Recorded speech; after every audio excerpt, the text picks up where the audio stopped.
A deadly explosion rocks an airliner flying at 10,000 meters. A bomb has exploded on board. Bravo, Oscar, Mike, Bravo. The blast kills a passenger and cripples the plane. The crew struggles to save 293 lives. The bombing sets in motion an international manhunt. While the terrorist prepares to strike again. 3,000. We're not getting any oxygen. We have the terrain alarm. Even Tower Aero Peru 603. We are in an emergency.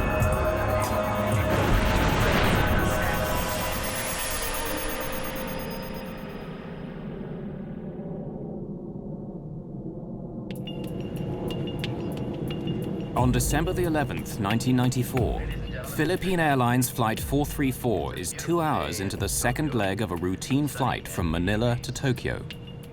An unsuspecting passenger is sitting on a ticking bomb.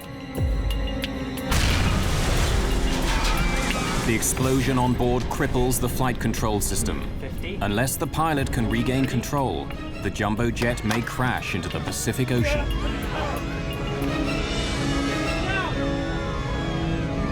This is Philippine Airlines 434. A bomb has exploded on board. Bravo, Oscar, Mike, Bravo. The bombing is a frightening new development by a terrorist on the cutting edge of science. The way that the timing device was hidden inside the Casio watch just made the whole thing very concealable and very worrisome. But this is more than the hunt for a terrorist bomber. This is a story of how investigators make a shocking discovery. The explosion on PAL 434 is only a test for an attack on American carriers, an attack that would dwarf every other terrorist atrocity at the time.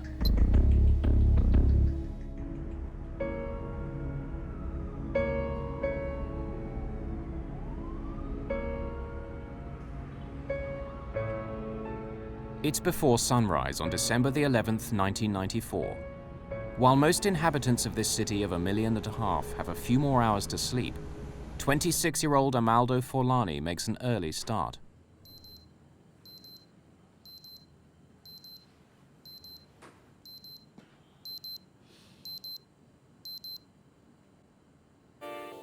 Forlani is not his real name. It's the alias he's chosen for today's mission.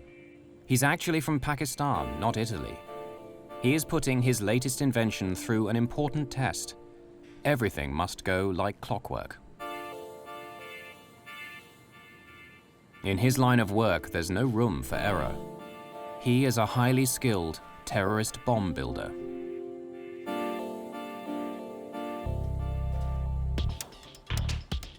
He packs the liquid explosive bomb very carefully.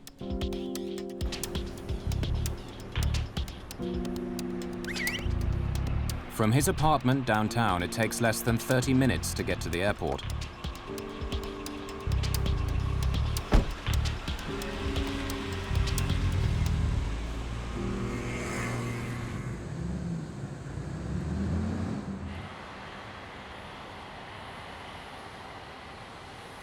He arrives in plenty of time for his 5 a.m. flight with Philippine Airlines.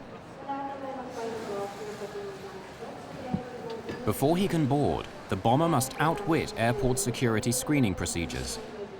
He's designed the components of his bomb to pass undetected by X-ray and metal detection equipment. Or so he hopes.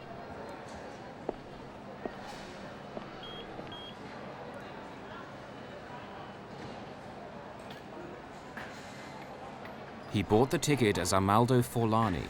He's a skilled forger, and he has made himself a fake Italian passport with that identity. If his cover is blown, his career as a globe-trotting terrorist is over.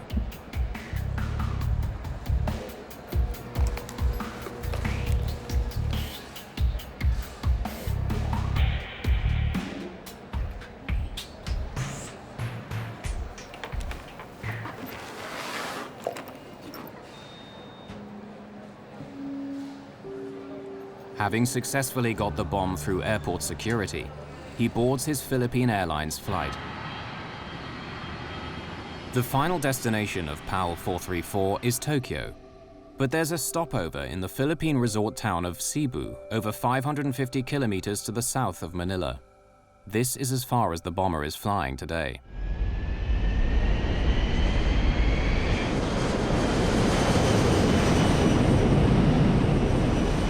That's 10,000 feet, and weather's still looking clear. Thanks, Dex. I'm engaging autopilot.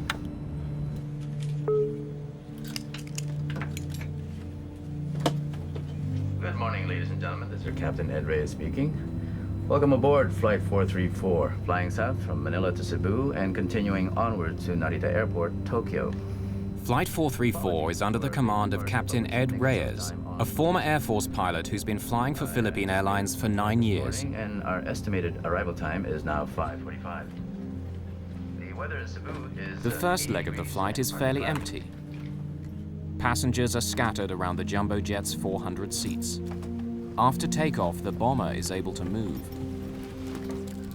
He chooses seat 26K, located directly over the center fuel tank in some 747s.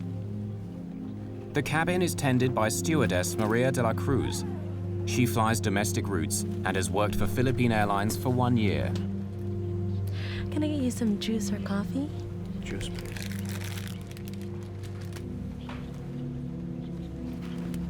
Now the bomber must find a vacant lavatory to assemble the explosive device.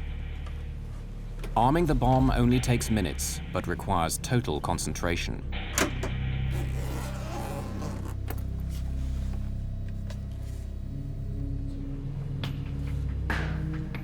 The final step is setting the timer so it will explode in 4 hours' time, long after he leaves the plane.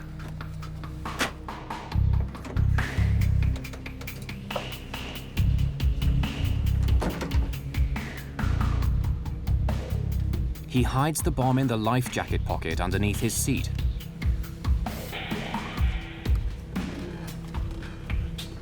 He then changes seats.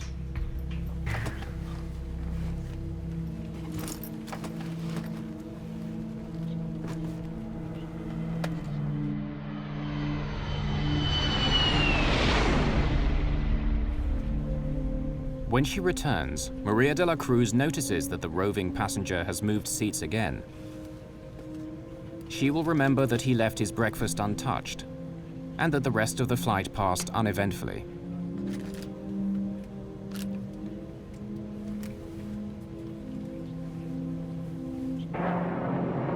As Philippine Airlines Flight 434 begins its final approach into Cebu, more passengers are getting ready to board the aircraft that will take them onwards to Tokyo.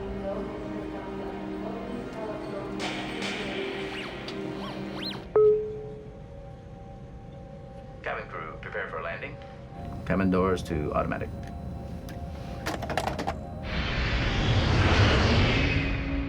PAL 434 lands in Cebu at 6:50 a.m.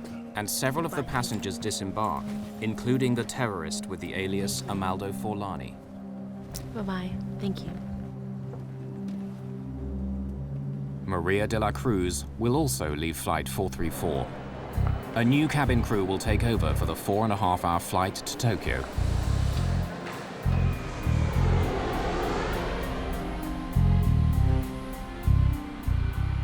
"256 new passengers board the 747 that arrived from Manila.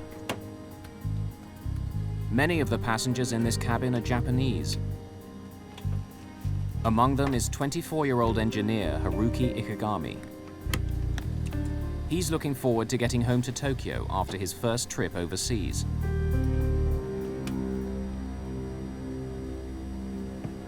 Airport congestion delays the departure by 38 minutes, but the timer on the bomb under seat 26K continues to tick.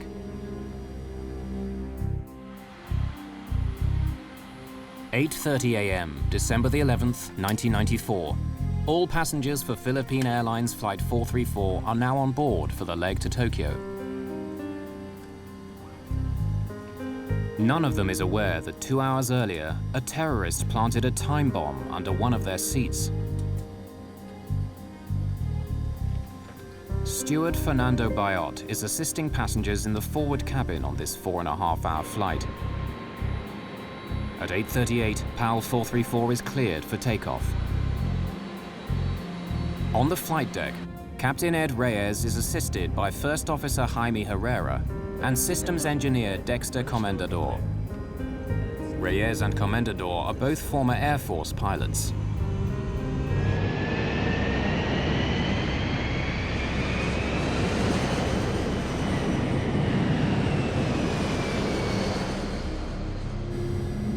Haruki Ikegami is seated in 26K, the seat occupied by the bomber earlier on the first leg of Flight 434 from Manila to Cebu. Several passengers in this cabin are co-workers, traveling with a Japanese tour group, including Keisuke Aoki and Masaharu Mochizuki. After takeoff, everything seemed normal. We were flying at 10,000 meters. I was reading a magazine, then the meal was served. After eating, I went to sleep. 31-year-old Yukihiko Usui stayed up all night on the last day of his trip, and he's ready to nap after breakfast. He's sitting in row 27, one row behind the seat vacated by the bomber 4 hours earlier. Ladies and gentlemen, this is your captain speaking. It's a beautiful day in Tokyo, sunny and 26 degrees. I expect we'll be landing at Narita Airport in 2 hours' time. 2 hours into the flight, PAL 434 is cruising on autopilot 10,000 meters above Minami Daito Island, southern Japan. To ease the pilot's workload, the autopilot remains on throughout the flight, keeping the aircraft on a constant heading and altitude.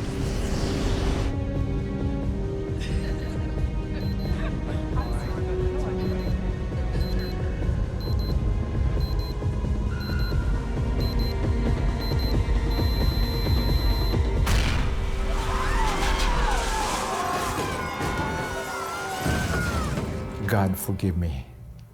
That was my inner thought, you know. God forgive me. I think I'm going to die now. Then after that, I have to do what I had to do. Oh, I've lost control. I have control. Dex, check the pressurization loss. Be prepared. Checking QRH for... Although the autopilot instantly corrects the aircraft's bank to the right, the effect of the blast is far from over. There was a loud bang which woke me up. I could feel the plane expanding from the pressure. I saw smoke as well as debris falling like powder. Ladies and gentlemen, please stay in your seat. The injured people were trying to get away from the area where the bomb was.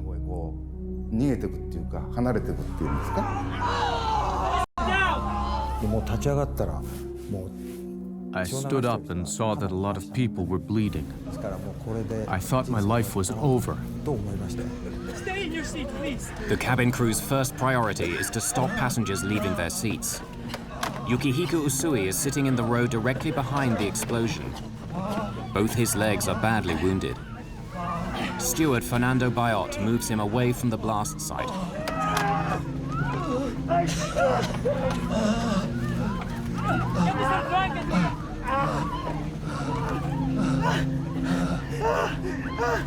Please sit down and fasten your seatbelt. Bayot now turns his attention to Haruki Ikegami. He has been swallowed by the smoking hole where seat 26K used to be. I saw this man, only his head and his arms were peering out of the hole, so I tried to pull him out. After the struggle to lift him out, Bayot realizes that part of the lower half of Ikegami's body is missing.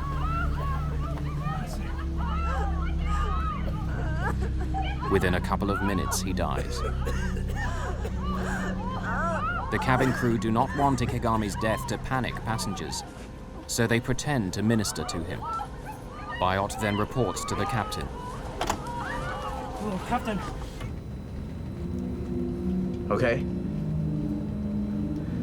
Keep the passengers calm. Make sure they stay in their seats.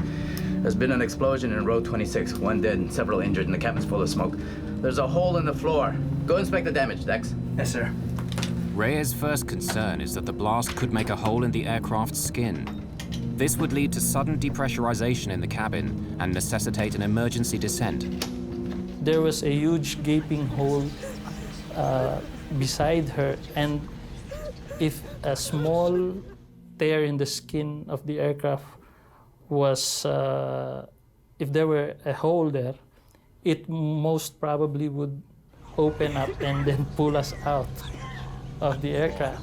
When I saw that there was no damage to the outer skin, I went up and reported to the captain. Well, we assumed that the pressurization system would hold. Immediately after the explosion, the co-pilot's steering wheel slams to the right, and the aircraft banks in the same direction. The autopilot immediately corrects the deviation, but soon Reyes discovers that the autopilot steering system is another victim of the blast.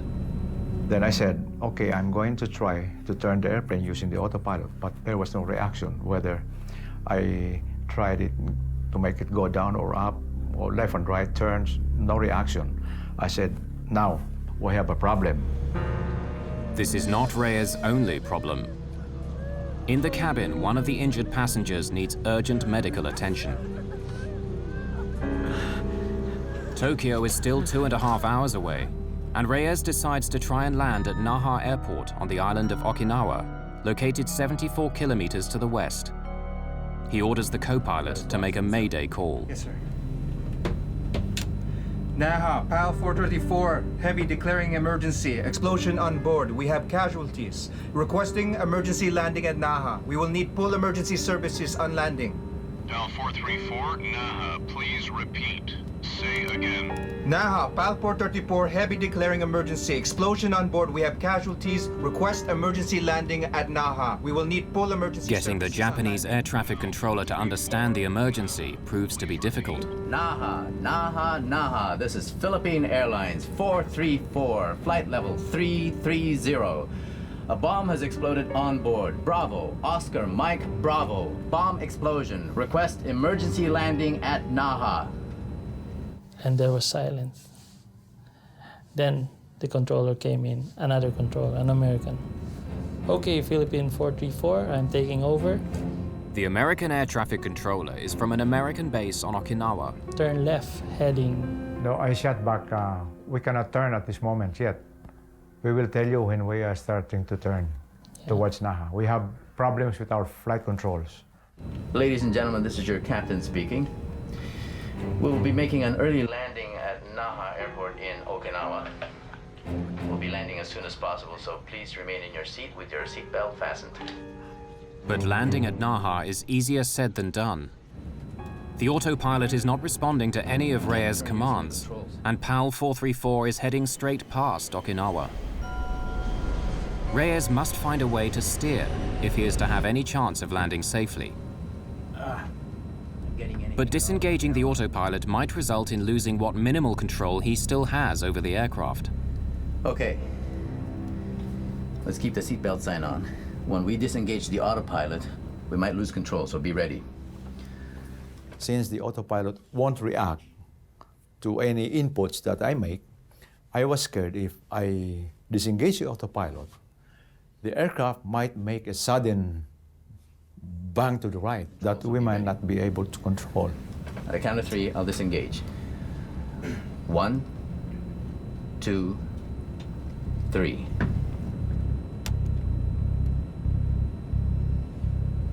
One, two, three.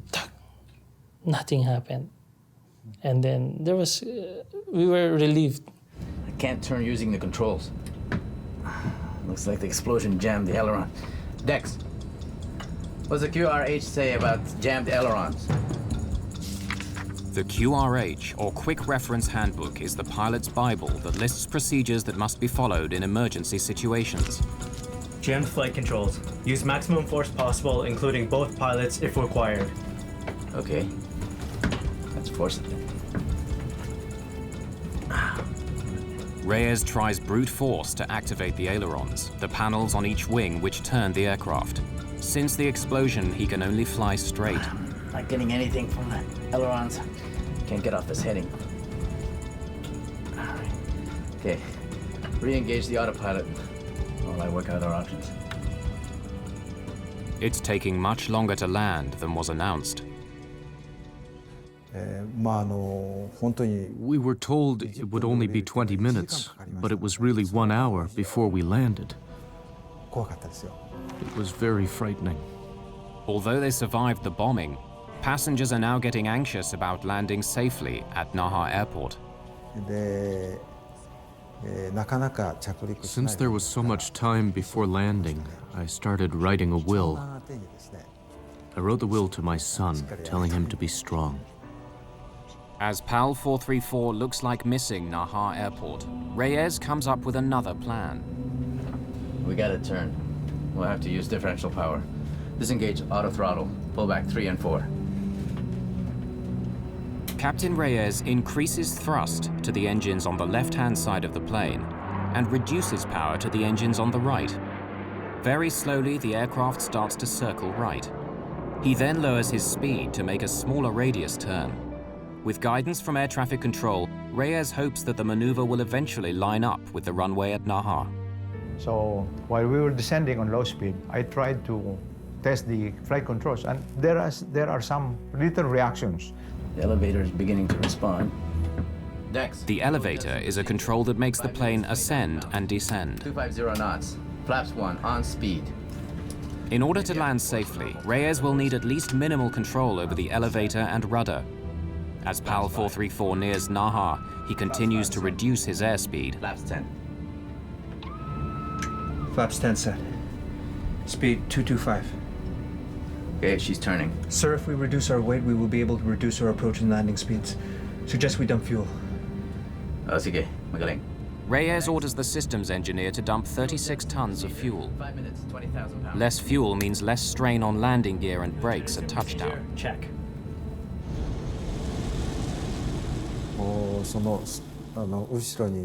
I was terrified when I saw the smoke trail behind each wing. I thought something must be burning and there would be another explosion. As the time to touchdown gets closer, Reyes worries that the bomb may have done more as yet unknown damage to the aircraft. I'm not certain our landing gear will hold up. Strap yourself in. I'll grease the purser. So he talked to the head of the cabin crew and he said, "We're not sure if the gears will go down, and in case the gears collapse while landing, be ready to evacuate." It's either you make it or you die. That's because you cannot do anything anymore. Runway in sight. With only minimal control over the aircraft, Reyes faces the most challenging landing of his career.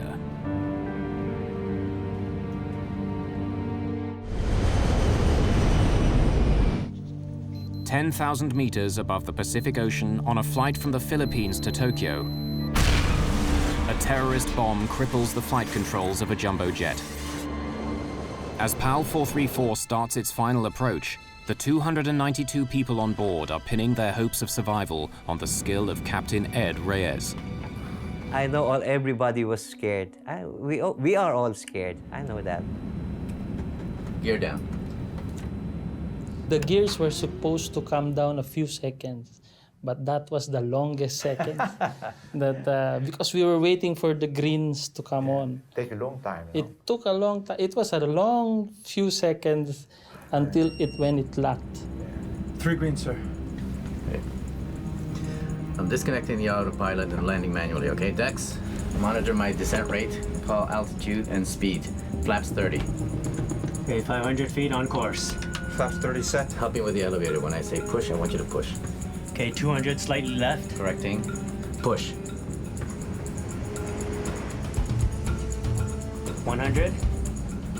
50. 30.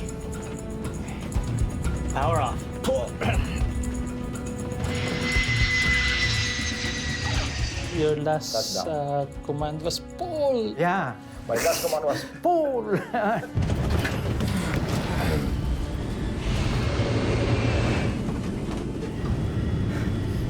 I made sure that the throttles were closed because he might give a go around and I would make sure that we would stay on the ground.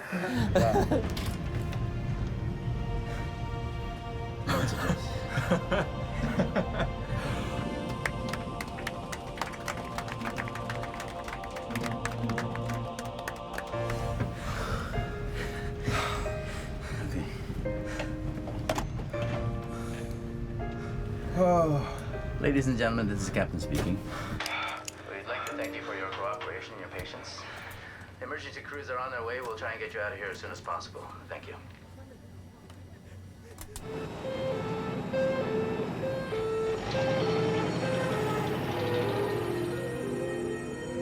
The Philippine Airlines 747 is now a crime scene under Japanese jurisdiction. As investigators from the Okinawa Police Department set out to solve the mystery of what happened, they turn their attention first to the dead man in seat 26K. The forensic pathologist recovered 94 fragments embedded in Ikegami's buttocks by the explosion. He suffered severe internal injuries and massive loss of blood. But tragic as it was, the effects of the explosion could have been much worse. If the explosion had been sideways, it would have blown a hole in the plane and caused an air pressure problem. In a sense, it was good that the blast was vertical. But we have to remember the victim. He died to save the rest of us. Ikegami's body bore the brunt of the upward blast, but the explosion severed the steel cables in the ceiling that control the rudder and elevator. The charge also severed the co-pilot's control cable to the right aileron, one of the control surfaces on the wing which make an aircraft bank and turn. The downward force blew a hole in the floor and could have ignited the vapors in the center fuel tank, creating a catastrophic explosion. But by chance, on December the 11th, seat 26K was not located above the tank. Fortunately for us, we took a different version, the SAS version of the 747 that day, and that specific seat for that version was 2 seats forward of the center tank. The Okinawa forensic investigators immediately start work collecting evidence from the bomb site. They begin with the largest fragments of debris and then systematically work down until the smallest particles are retrieved by vacuum cleaner. Japanese investigators cannot identify the bomb's detonator. But by separating out bits of metal, plastic, and electrical wire that do not belong to the plane, components of the bomb are pieced together.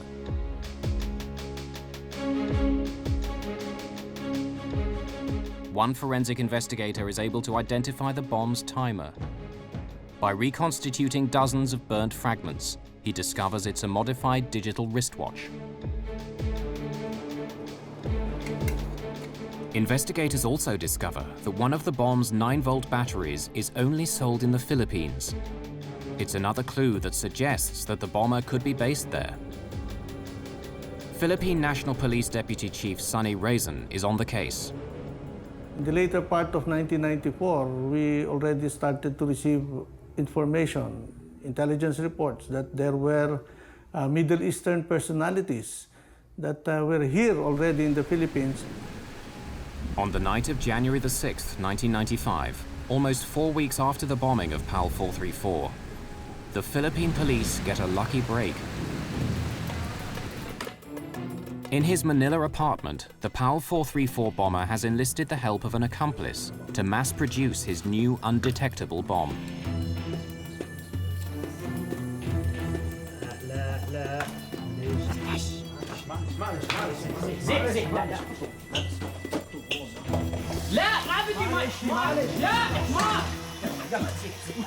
An attempt to burn off chemicals gets out of hand. Acrid-smelling smoke spills out of the apartment. It attracts the attention of the doorman, who comes to investigate. What's going on? Sorry. We're playing with some fireworks, but it's okay. We put them out, and we have all the windows open inside, and we keep the door closed. It'll be fine, okay? You all open the door. No, if we open the door, the smoke comes in the hallway. We keep it closed to go out the window, okay? It's okay. It's okay. Until the smoke dissipates, the bombers decide to wait outside the apartment. The doorman isn't convinced by their playing with fireworks story and he calls the fire department and the police.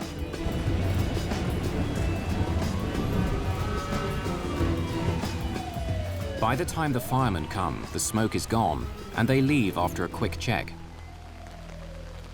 The bomber now realizes he's left a very sensitive item in the apartment, and he persuades his friend to retrieve his laptop.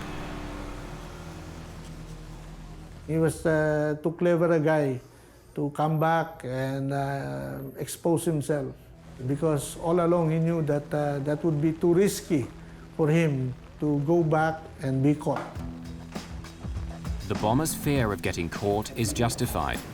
Once Police Inspector Ada Farescal learns that they're from Pakistan, she insists on seeing their room for herself.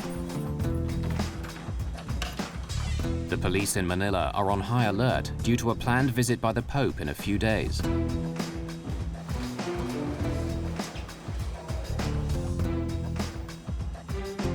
What Inspector Farescal finds confirms her worst fears about the intentions of the tenants.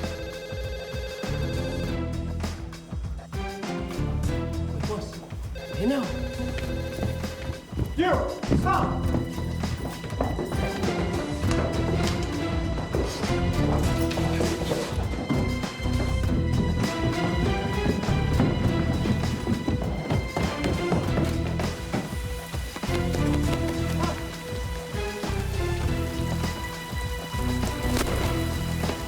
The shot distracts the apprentice and he trips over a fallen palm tree. But the cop discovers he has no handcuffs. The doorman improvises with the drawstrings of his windbreaker. In the meantime, the bomber vanishes. One of the first senior officers to arrive at his apartment is Sonny Raisin.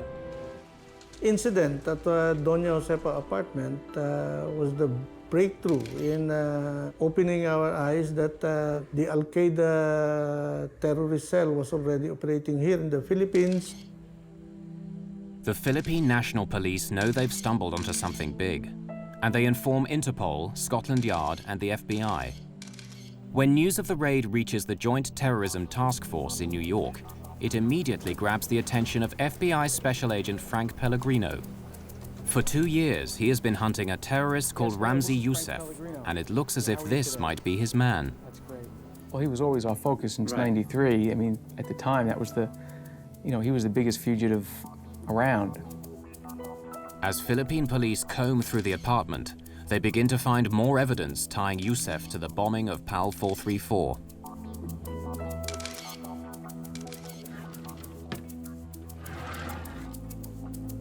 There was a similarity between the watches that were found in the apartment and the type of watch that was used in Okinawa.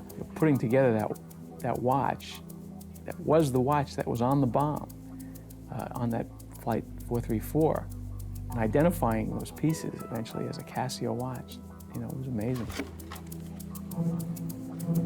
Youssef is a skilled forger. Investigators find several identification cards bearing various names, and photos in each of which he looks quite different. One ID card is of particular interest. So, almost there's a dig to us. The ID card used the First World Trade Center bombing date as the date that the card was issued. So we knew right away it was Youssef that had been in the apartment.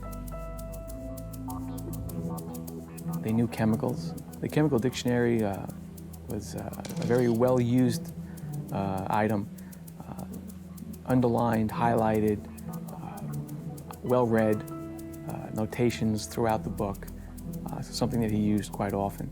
And I don't remember the exact number. I think there might have been 100 latent prints found on that belonged to him. They knew electronics. The way that the timing device was hidden inside the Casio watch just made the whole thing very concealable and very worrisome.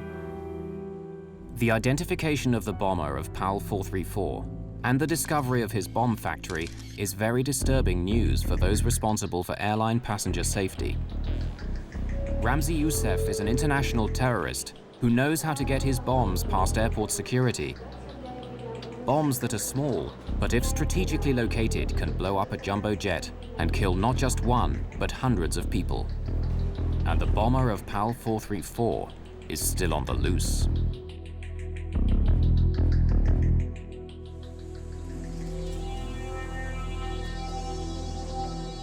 The Philippine National Police have stumbled on the hideout of an international terrorist.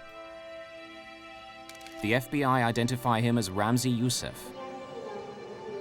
Evidence that Amaldo Forlani, the man who planted the bomb on PAL 434, is the same person as Ramzi Youssef, comes from the travel agent who sold him the Philippine Airlines ticket. Ramzi Youssef is just one of several aliases of a man who tops the FBI's most wanted list. An international terrorist with a $2 million bounty on his head.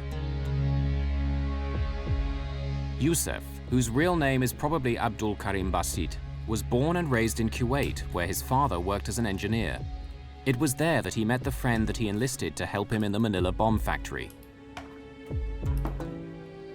When he was 18, Youssef's family returned to their Pakistan homeland. Youssef married and had 2 children. Soon after returning home, his parents sent him to study in Britain. He was taking classes both in engineering and in using the computer, so he definitely had some talent.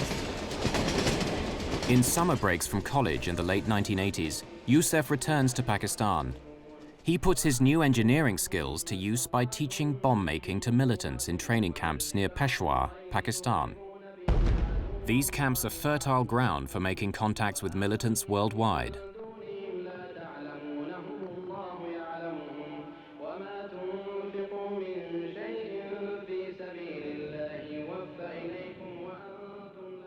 In September 1992, Youssef flies from Pakistan to New York to prepare for a major terrorist attack. On arrival at JFK, he presents a fake Iraqi passport and asks for political asylum from Saddam Hussein. The ploy works and he's allowed to enter the country. 6 months later, on February the 26th, 1993, one of the largest homemade bombs in American history explodes in the garage below the World Trade Center, killing 6 people, injuring hundreds, and causing $500 million worth of damage. That night, Youssef is on a plane back to his home in Pakistan. He was an action figure. He wanted to keep doing things. He wasn't happy with the one success he had. 18 months after the World Trade Center attack, Youssef flies to Manila to fine-tune the bomb that he plants on PAL 434. According to Sunny Raisin, the Philippine capital suits him. Ramzi Youssef loved to enjoy life. He is a ladies' man. He associated himself with a lot of girlfriends, and he liked to party. He also drank a lot. See? And he enjoyed the life. Terrorists. They are your normal day-to-day people, the guy next door. After the bombing of PAL 434, Youssef arranges for his childhood friend Abdul Hakim Murad to assist him in Manila. But on January the 6th, 1995, 2 weeks after his arrival, Murad is arrested and sent to the Philippine Police headquarters for interrogation. It took 67 days to extract the details of how Youssef planted the bomb. My impressions of him was that he was strong-willed, he was determined. Initially, he did not break down in questioning. And it was only when the FBI team that came in and provided us with additional information or pieces of the puzzle that we did not have, that he started to talk. Tiny chemical traces of the explosive were found on PAL 434, and Murad eventually admits that Youssef uses liquid nitroglycerin that he's stabilized and concealed in a bottle of contact lens solution.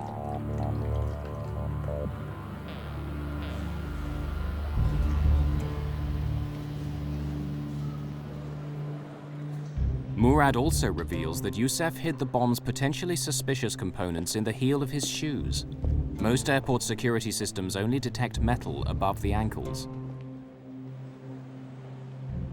I bet you he was cool as could be. He was somewhat cavalier in his attitude toward these explosives and chemicals. To carry a container of nitroglycerin on an airplane, you know, it'd be a little nuts. Murad's confession provides details of Yousef's actions after he successfully got the bomb components past airport security. Can I get you some juice or coffee? Juice, please.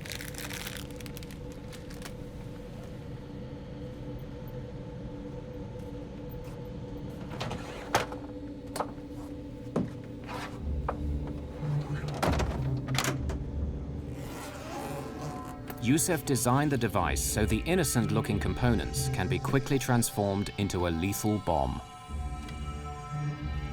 Yousef has modified a digital wristwatch as the bomb's timer. This is wired to a detonator inside the bottle of nitroglycerin. Two 9-volt batteries provide an additional electric charge to the exposed filament of a light bulb that will spark the explosion.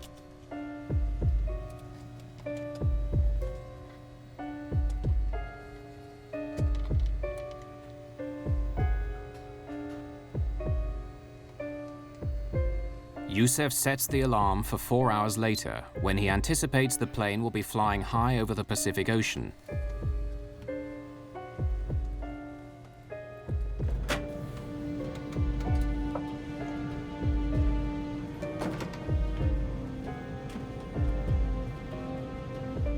Yousef plants the bomb in a life vest pouch under his seat, a place ground crews are unlikely to inspect during the stopover in Cebu.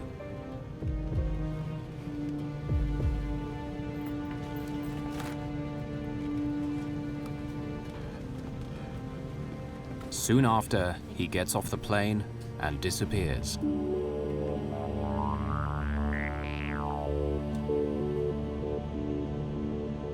Four hours later, the time bomb under seat 26K awakes the airline industry to a new kind of terrorism.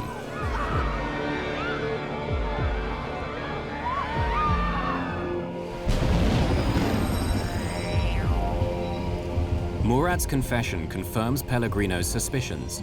This is just the kind of sophisticated plot he has come to expect from Ramzi Yousef. But Pellegrino is still shocked by what Murad says next. PAL 434 was only a test, a dry run for a much larger terrorist plot that will kill thousands of airline passengers. A highly skilled terrorist, Ramzi Yousef, has already set off a new type of bomb on an aircraft. Now the FBI discovers Yousef wants to blow up more planes, and he continues to evade capture.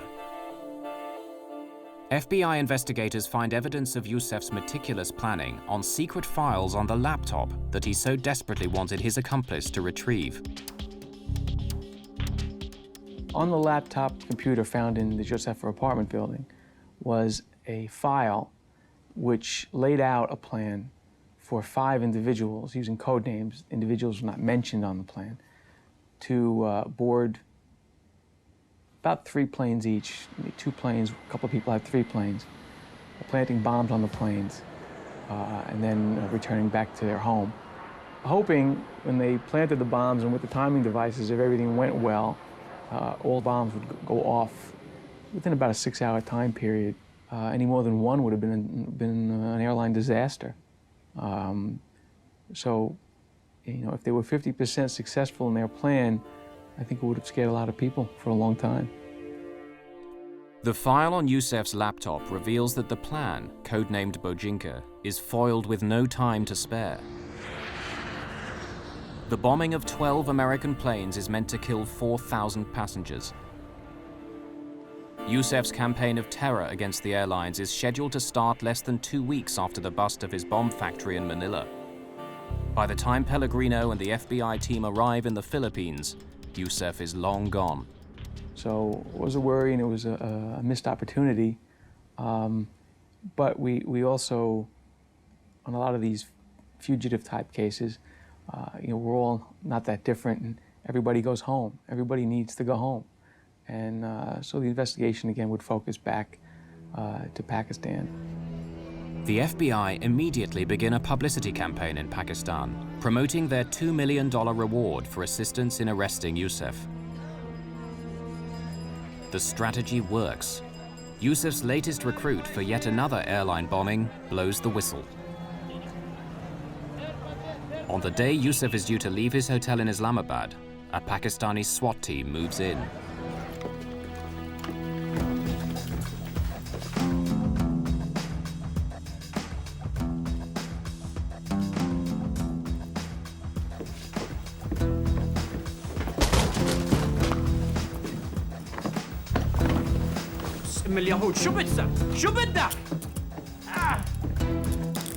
In Yusuf's room are Delta and United Airlines flight schedules, as well as bomb components hidden in children's toys.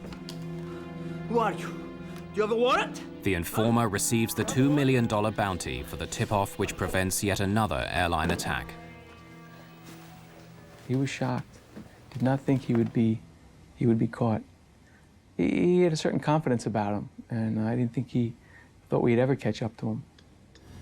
Within hours of his capture, Yusuf is extradited from Pakistan and put on a waiting US government plane. With the cooperation of the Japanese and Philippine governments, the FBI arranged for Yusuf to stand trial in New York City for the PAL 434 bombing, as well as the earlier 1993 attack on the World Trade Center. In a convoy of federal and local patrol cars, Ramzi Ahmed Yusuf was brought into New York City late Wednesday night, ending a worldwide manhunt. He was arrested Tuesday in Pakistan by Pakistani authorities and brought back by the FBI on a U.S. plane, then into custody with heavy security on the street in case of any terrorist attacks prompted by his arrest.